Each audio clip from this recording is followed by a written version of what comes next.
Krishna. Happy Balram जयंती। तो आज बलराम जी का जन्म दिवस है। तो बलराम जी किस लिए इस संसार में आते हैं? तो जब भी भगवान कृष्ण आते हैं, है ना, संसार के जीवों को बचाने के लिए, भक्तों पे दया करने के लिए, तो बलराम जी भी उनकी सेवा के लिए उनके साथ साथ आते हैं। वैसे दोनों में कोई अंतर नहीं है ना, रूप का अंतर है, रंग का अंतर है। बलराम जी का रंग एकदम गोरा है और कृष्ण काले हैं, लेकिन है वही भगवान। बलराम जी सबसे पहला आगे सृष्टि के लिए विस्तार करते हैं चतुर्व्यूह रूप में। वासुदेव, संकर्षण, अनिरुद्ध और प्रद्युम्न, और इस रूप में वो सृष्टि को चलाते हैं भगवान की सेवा करने के लिए। तो बलराम जी भगवान की सेवा 5 रसों में करते हैं।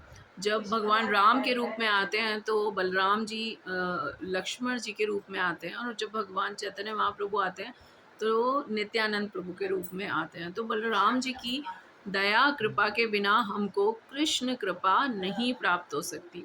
तो जब देवकी को कंस लेकर जा रहे थे और उनकी ससुराल लेके जा रहे थे, तो एक भविष्यवाणी हुई थी कि देवकी के 8वें पुत्र के द्वारा तुमको मार दिया जाएगा। तो कंस बहुत नाराज हो गया। तो वसुदेव जी ने कहा कि मैं तुम्हारे अपने 8 पुत्रों को आपको दूंगा, और इस तरह से 6 पुत्र वसुदेव जी ने दिए जिनको कंस ने मार डाला। 7वें पुत्र के रूप में बलराम जी देवकी माता के गर्भ में प्रकट हुए। तो वो दोनों को बहुत चिंता हुई, वसुदेव और देवकी को, और उन्होंने कृष्णा से प्रार्थना की। इस तरह से जो गर्भ में बलराम जी थे, उनको रोहिणी माता के गर्भ में ट्रांसफ़र किया गया योग माया के द्वारा। और रोहिणी माता क्योंकि वसुदेव जी की ही पत्नी थी, और नंद महाराज की शरण में थी वो, क्योंकि कंस के आतंक से तो सभी भयभीत थे, तो उनको वहाँ पे रखा गया था। तो इस तरह से रोहिणी गर्भ में ट्रांसफ़र हुए और रोहिणी माता के पुत्र कहलाए, और उनका नाम रोहिणी नंदन। और क्योंकि उनके गर्भ को ट्रांसफ़र कराया गया, तो इसलिए उनका नाम संकर्षण भी पड़ा। तो इस तरह से बलराम जी हमेशा भगवान की सेवा में रहे, उनका भगवान की हमेशा चिंता करते थे, वात्सल्य भाव भी था, सखा भाव भी था। और भगवान भी इस बलराम जी को सर्व कर क्या करते थे, उनके पैरों की मसाज भी किया करते थे जब वो थक जाते थे। तो इस तरह से बलराम जी को जब गर्ग मुनि आए तो उन्होंने उनका नाम रखा था राम, क्योंकि वो आनंद देने वाले हैं। और जब देखा इतने शक्तिशाली हैं, तो उसमें उनका नाम बलराम रख दिया गया। तो इस तरह से बलराम जी का नामकरण गर्ग मुनि के द्वारा हुआ। और फिर भगवान प्रकट हुए 8वें पुत्र के रूप में, और इस तरह से कंस ने उन लोग को बुलाया जब मथुरा, और कंस उनको मारना चाहता था, तब कृष्ण और बलराम ने कंस को मार डाला था। और फिर कृष्णा ने एक बार बलराम जी को वृंदावन भेजा था सबको देखने के लिए। तो बलराम जी वहाँ 2 महीना रहे थे, और सबको, गोपियों को, नंद बाबा, यशोदा मैया को, सबको संतोष प्रदान किया था कि कृष्ण आएंगे। और इस तरह से उनके संग में वो दिन उन्होंने व्यतीत किए, और रासलीला भी किया था कुछ गोपियों के साथ जो कृष्णा की गोपियाँ नहीं थी। और तो एक बार यमुना जी को उनको बुलाया, उनको जिससे कि वो जल क्रीड़ा कर सकें, तो यमुना जी नहीं आए थे। तो बलराम जी ने अपने हल से, इतना बल था हल से, यमुना जी को कितनी धाराओं में विभक्त कर दिया था। तो यमुना जी ने आके उनको प्रणाम किया था और उनसे माफ़ी भी मांगी थी।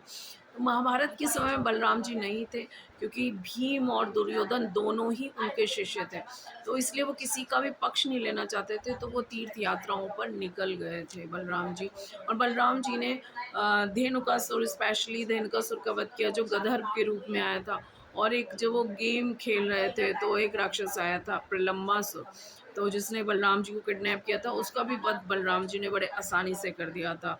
इतना अधिक बल है। वो देखते थे कि कृष्णा अगर नहीं मार पा रहे हैं, या कृष्णा अगर नहीं मार पाएगा, तो फिर मैं वहाँ पे हूँ। लेकिन हमेशा कृष्ण मार देते, तो बलराम जी बस उनको टेक केयर करते थे, उनको देखते रहते थे। तो बलराम जी का विवाह रेवती से हुआ, जो कि सतयुग में रैवत राजा की पुत्री थी, और जो सलाह लेने के लिए ब्रह्मा जी से अपनी पुत्री के विवाह की ब्रह्मलोक गए थे। और जब वो ब्रह्मलोक पहुँचे, तो यहाँ पर बहुत स्पीड से समय निकल गया, और वहाँ यहाँ पर द्वापर आ गया था। तो जब उनका विवाह किया गया रेवती से, तो बलराम जी की हाइट इतनी नहीं थी, रेवती की बहुत ऊंची हाइट थी, क्योंकि वो सतयुग की थी, और द्वापर तो हाइट कम हो गई थी।